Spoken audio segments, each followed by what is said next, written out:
Yan, good morning guys. Ito tayo ngayon ng adobo with ampalaya. What? Lagyan natin ng ampalaya at ampalaya. Haba ng buhay.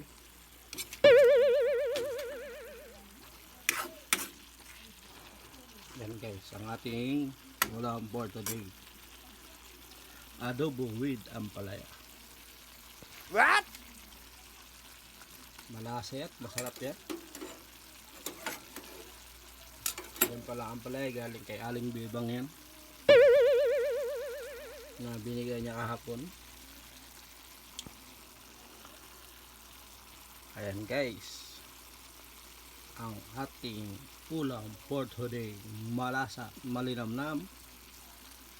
Tingnan natin.